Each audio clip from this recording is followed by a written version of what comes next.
by introducing, I'm Steadfast, if you don't know me from Grad Mentor, but it's more about being excited about our guest today, Ellen.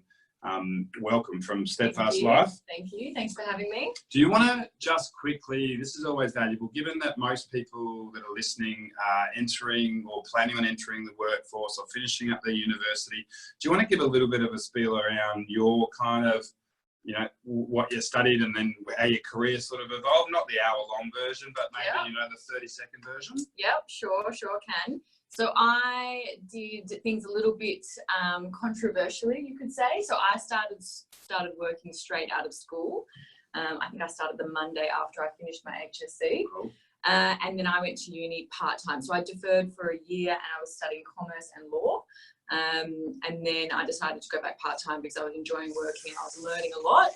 And I felt at the time, and I really backed that decision now, that the practical application of what I was learning at university would be helpful, and it definitely was. So I did that over the course of about 4 years, and then I kept working, and a few years later did my MBA also part-time whilst I was working. And yeah, that's how I've done it. I think there's a great thing in the that you've been working and studying at the same time. I think for nearly 10 years. Yeah. So I just started off this session now by asking you guys to do a poll, right? So I said that we're going to cover 5 topics today. We always run out of time because we get lots of great questions and so forth. So I just want you to just drop down which one's the one thing that you really want to cover, so we'll at least get your preference covered. Yeah. So while you're doing that, I might just get you to give a little plug to your great company that you work for, Steadfast Life. Yes, of course. Let's do it. So, I'm the Chief Operating Officer at Steadfast Life. So we are part of the Steadfast Group, which is a listed financial services business. I think we're ASX 120 in Australia, which is super exciting. So Steadfast Life is top 3 risk advice businesses in Australia. We're really committed to taking a different approach to providing advice and shaking up the advice market. So if you come to our offices, they're a converted warehouse in Surrey Hills and lots of graffiti everywhere and like all open architecture, just like that. So yeah, we're pretty pumped on that and very committed to doing things differently. We have dogs in our offices, we've got a ping pong table. Those are the fun things. But it's also really, they're sort of symbolic and demonstrative of how we're committed to doing things differently for our customers and our clients as well. Yeah. I love going out there. Surrey Hills, polished concrete. It's a great place to be. Yeah. Okay, cool. Thank you for that. The number one, well, the first 2 behavioural interviews, in general interview questions, and then preparing yourself for the job market were all sort of the most popular. So we'll chip away at those as we go through. I'll ask you some questions. There's a chat room there if you want to ask anything or throw, your 2 bobs worth in as we go. It kind of works better that way, I think. So let's focus on preparing for the job market, right? So that's a kind of a big topic, right? Massive. So if you were back in your final year of university and you were studying a finance degree and you didn't really know what the opportunities were, and you certainly didn't know about this great small to medium financial advice and financial insurance sort of industry, what would you say the 3 things that you would recommend somebody in that spot to do? Okay, so the most important thing about getting a job is your network. Yep.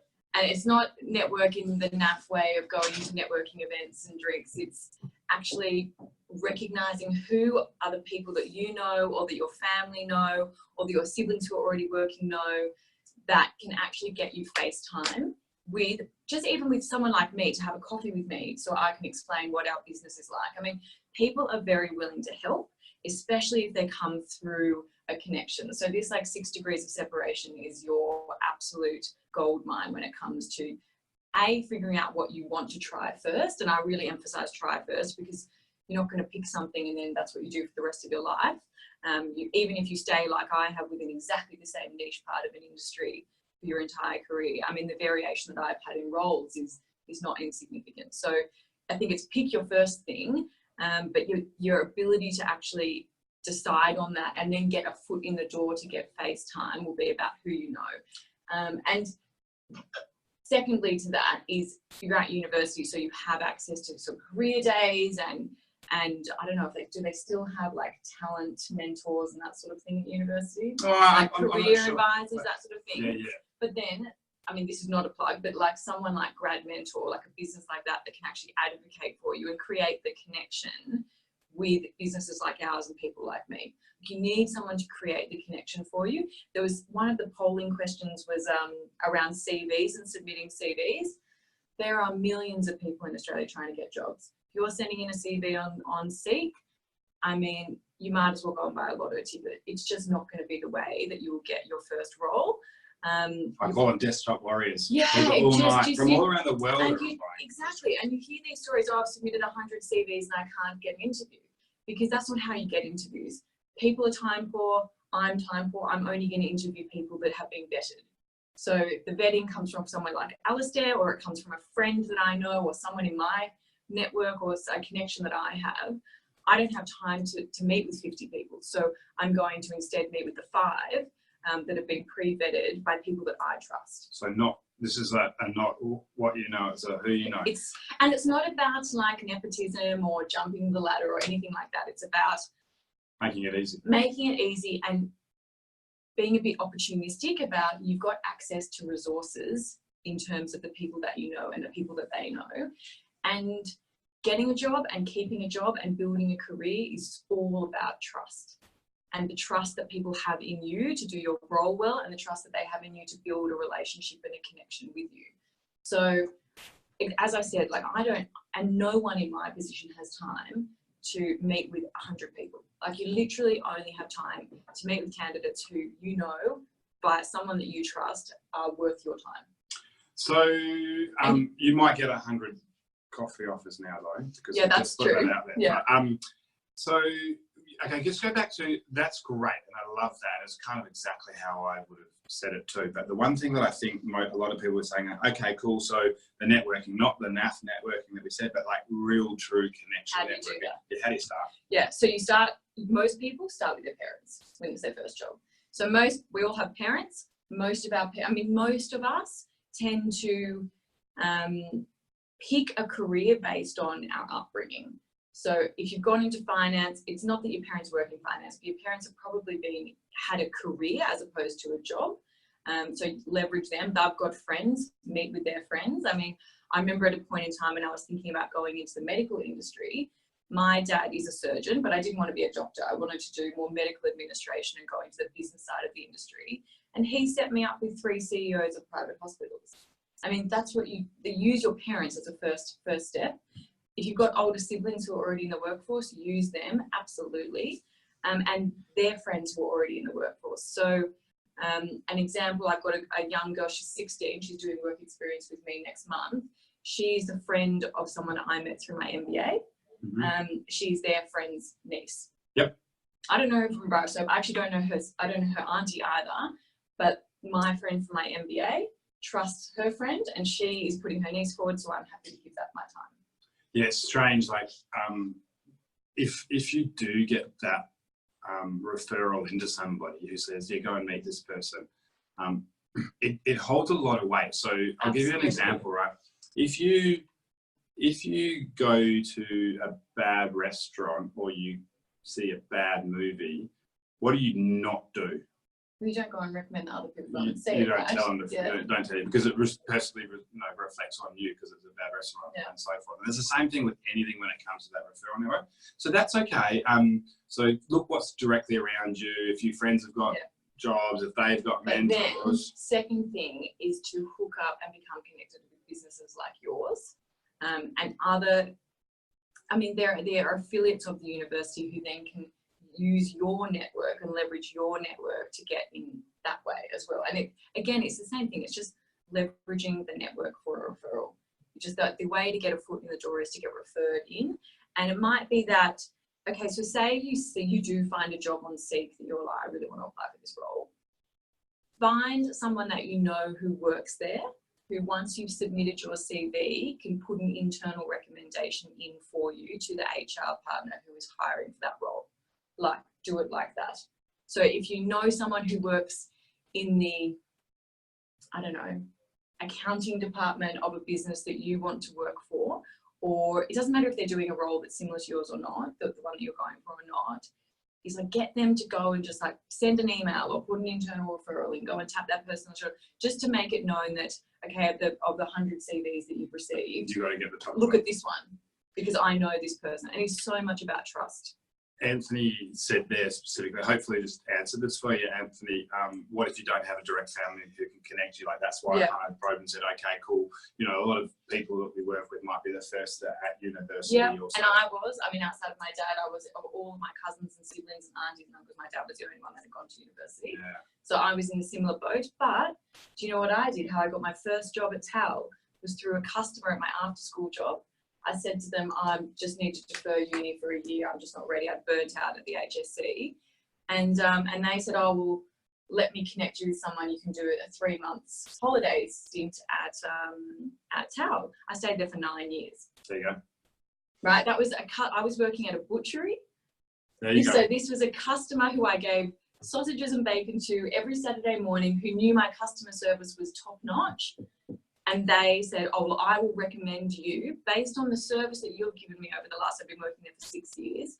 Over the last 6 years at a butchery, I will recommend you for a job in financial services at the biggest insurer in Australia. So this is a really, really good example of how your networks grow, right? There was a question back there from Anthony around having technical skills and so forth. And you know what, as a student or a new entrant, you don't have technical skills. You've got attitude. Yeah. That's all you've got. So what I was able to demonstrate, and I never really talk about this, so it's actually a really good point. What I was able to demonstrate through my customer service and the way that I approached it, knowing every single customer's name, remembering that the things that they bought regularly, itemizing their bills for them so it was easy for them to understand how much things had cost. Like, I did these things over and above what was required at a butchery, and people remembered that. They remembered me and they wanted to help me. I remember when I was doing my HSC, we had lots of very successful customers. It was pretty like high quality butchery.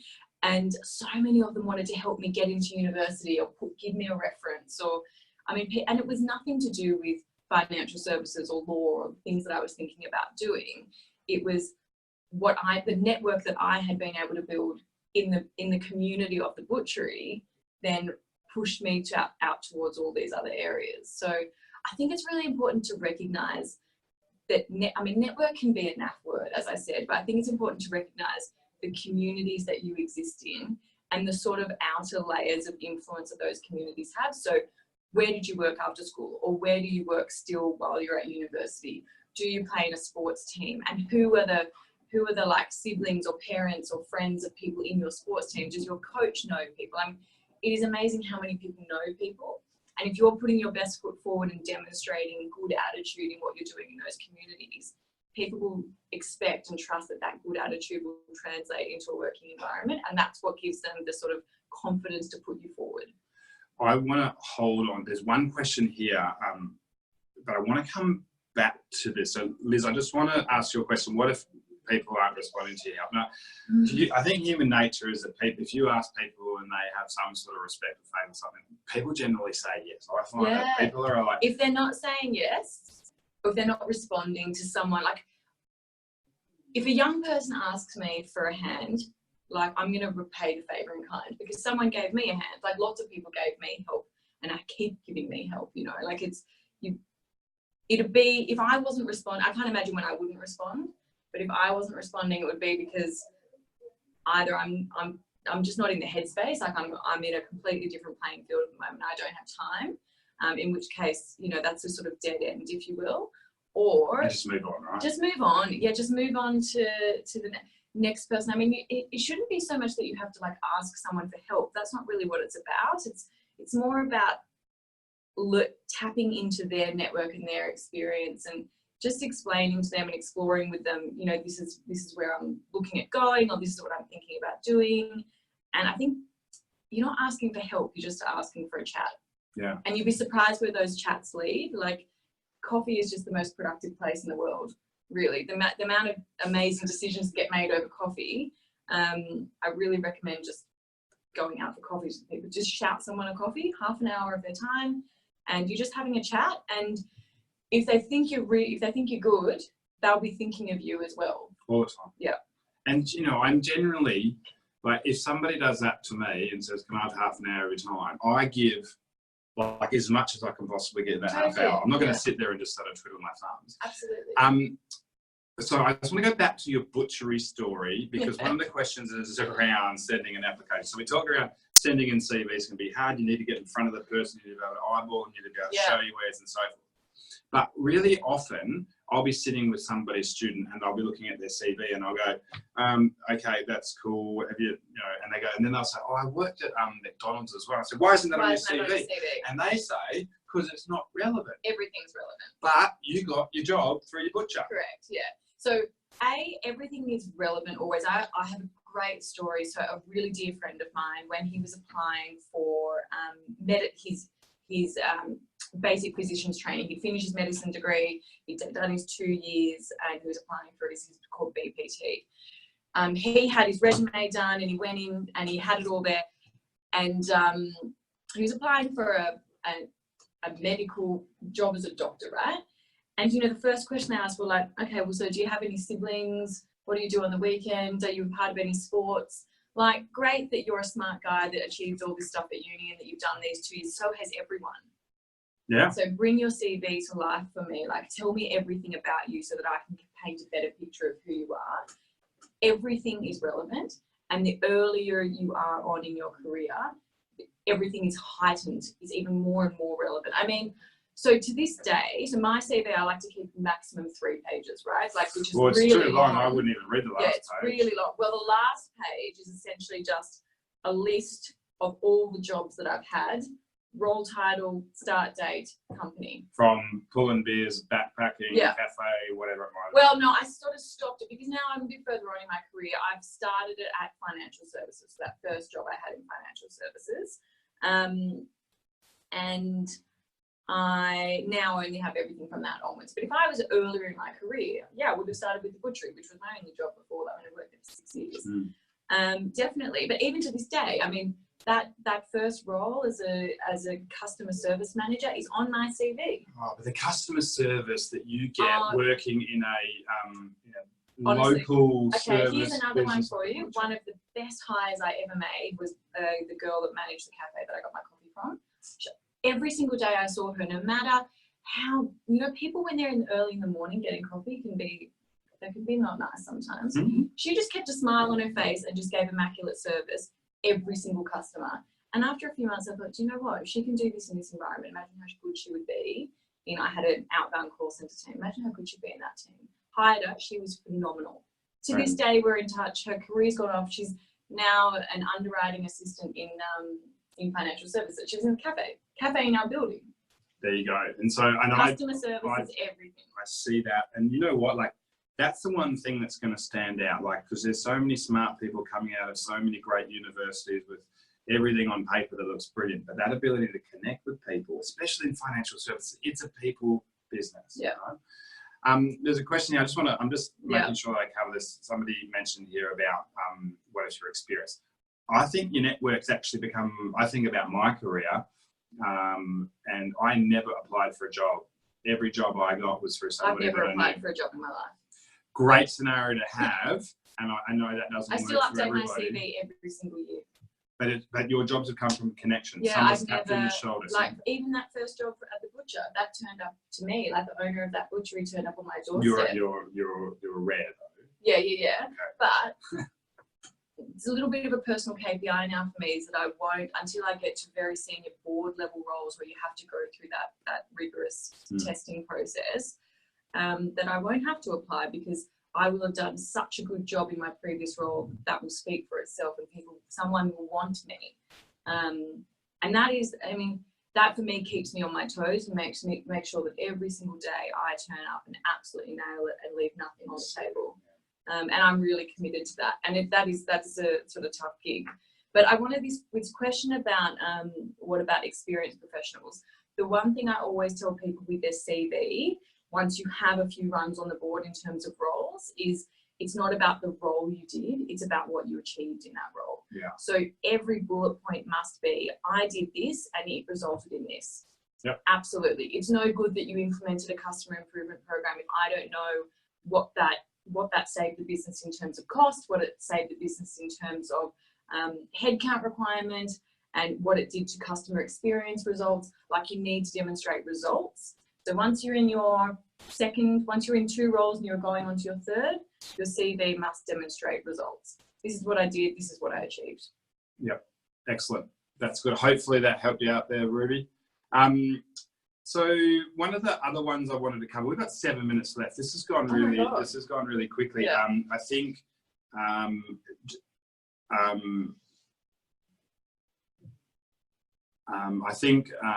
just thinking about whether or not we answer any more of these questions, because there's some questions coming through. But I just want to launch one more poll as we go through this to just find out where you get your sort of career support. But what I might do with this one then is talk about behavioural interviews, because I know while people are answering this poll, but just I know that behavioural interviews, we run them because I don't think people prepare for them because they don't know what they are. Do you, as an employer, host people? What's your process when you meet with people? Okay, I don't do behavioural interviews. Yep. Personally, because for me, I'm hiring on attitude, and I back myself to pick pretty quickly if someone's the right fit for the team. Yep. They've got the right attitude. So what do you look for? So what I look for is positive and enthusiastic. They're my 2 words. Everyone who works for me must be positive and enthusiastic. Right. They're the 2 things that I like. Stand, and you can tell someone who is. They carry themselves in a certain way. They project their voice well. They sit up straight. Like, you can tell positivity and enthusiasm. They're really important for me. And then is that sort of, without being sort of too cliche or trite, that hunger to learn, the way that people respond to your questions. And it's not behavioural questions. I don't ask those. It's just you're having a conversation with them, trying to get to know them. They will demonstrate to you that they want to develop and learn continually, and that's the most important thing in your career, is that commitment to learning. So, okay. So you're saying in a conversation you're looking for hunger, positivity, and energy. Well, just a desire to learn. Desire to learn. So, like, what is some enthusiasm? What are some of the things, like hunger, right? Like, I just don't want people to run out of here saying, right, I've got to be hungry in an interview. And it's got to be genuine. Yes. So what is it? It has to be genuine. You can tell when, you can see right through people. Okay, give me 2 examples. Let's role play a good and a bad example of hunger. Okay, right? So you asked me a question. I'll do a genuine one. So what do you see the value in us as a firm employing you? For me, the most important thing about, hold on, I was going to answer about Grad Mentor. Yeah, no. I've got my firm's called Grad Sorry, Mentor. guys. We're employing you, okay? What is it about this firm that you really are impressed by? Well, I'm really committed to the different type of approach that you guys are taking to the recruitment process in terms of fitting culture versus some of the more transactional approaches that have been taken in the past. I think culture is a more sustainable fit. Okay, so good example. Yeah. Okay, let's do a bad example. Let's do a train wreck on being too hungry, right? Why are you interested in a job here at Grad Mentor? I think entrepreneurialism is the future of society, and I think Grad Mentor is really leading the way. And I'm just trying to think of some other motherhood statements that I can throw in there. Generally, guys, if it's a statement that you could pick out of some sort of textbook on HR, like, don't use it. Motherhood statements don't work. You have to use plain English and just genuinely believe the responses that you're giving. And the thing is, if you do that and you get the job, you will be a good fit for the role. Don't fake it. If you fake it and you get the job, you're not going to last because you won't like it there. Or you're going to spend all your time faking it. You're going to get exhausted. And honestly, it's just not worth it. Like, it's much better to go through 15 interviews and not take any. To remember, you are also choosing to engage with that employer. So it's better to have 15 interviews, not take any of them, and on the 16th one, find this like perfect fit for you, than it is to like take the first one and just, 12 months time you leave. That's no good for anyone. You weren't happy there. Your first work experience wasn't great. So you've just got to genuinely feel that you can connect with the business that you're going to be working with, and that will come from the people that you meet. And I should clarify as well, in a sort of small to medium sized businesses, you will find more people take the approach to interviewing that I take. If you're going into bigger businesses, you will absolutely get the 1 page of questions that need to be asked. That's mandated by the HR department, and it will be a lot more procedural. And my thing when it comes to behavioural interview questions is exactly the same. It has to be real. Your example has to be real. It has to be genuine. And the way because we can see you through can see it, when right? it's not, and you can also, the whole point of behavioural interview questions is to ascertain what has this person been exposed to and how did they learn from that. Yep. That's the whole point of them. So, the way to prepare for it is to be always, this is hard, but is to have a commitment to sort of reflecting on your performance, whether that's at uni or in sporting groups or at your, you know, your part-time work or at a role that you've already had. If you are more experienced, you have to be committed to reflecting on your performance. And if you are, you will have tons of examples for behavioural questions. And talk about the butcher. Talk about where Absolutely. you think, because it's your example and you can't get that wrong. Yeah. Hey, we've got 2 minutes. I have launched one other poll, but I just want to ask you the question, and you've got 30 seconds to answer it. Psychometrics or not psychometrics? Do you rate them? Do you look at them? Do you care about them? I do. I never Psychometric did. assessments. Yeah, I never did. I do now because in our business, we've determined a particular personality profile is fit for certain roles. And so we now look at, okay, so this person might be a great fit for our team, but if they're not also a great fit for that particular role, it's not going to work out. So now we're doing it dual layer. And before, I never would have said this before. Honestly, I've gone through most of my career not really rating psychometric testing for the purposes of hiring, really rate it for the purposes of self-development, absolutely. Mm-hmm. But from a hiring perspective, I just never really saw the point before. But now in a smaller business, because prior guys, I was working in sort of 3,000 people businesses, Steadfast Life is smaller than that. It's really important that, because there's no room for passengers, right? So no one's going to carry someone that can't perform in the role. So being able to identify, all right, this person is a good fit for our team, really important. That's your entry ticket. But B, in addition, they're a good fit for the role that we're hiring for. And if both of those things are good, we're good to go. You said something there that was interesting about using them for self-development. Yeah. Do you recommend people Absolutely. just go and practice? Absolutely. So psychometric testing they're not a test. It's literally telling you something about yourself.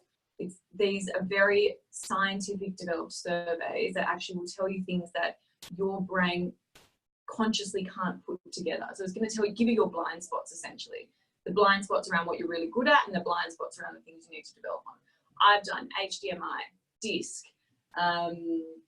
MBTI, like I've done them all and I really rate them. And the one, I think Gallup is really good, and I think MBTI, they're probably the two that are. Yep.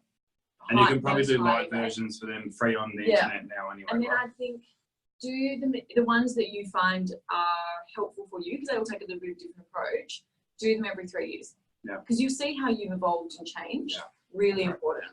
Hey, look, we've gone for 30 minutes. Thank Awesome. you. We didn't even really stick to the agenda. I hope we covered most things. I think we kind of danced around most of the subjects. Your polling, your feedback's been great. Thank you for that. If you need our help, Grad Mentor, go online, send your application. If you don't know us, we'll help you out. I just want to thank you for your time, Ellen. Absolutely. You were great. Really enjoyed it. You know, I asked Ellen for help, and you know, I badgered her to join us on this, but you held it well. There's lots of good wisdom there. So thank you very much for your time. Absolute pleasure. We'll record this. We'll load it in the cloud. We'll send it on to our Facebook page. Thank you very much, and see you later, guys. Good luck, everyone.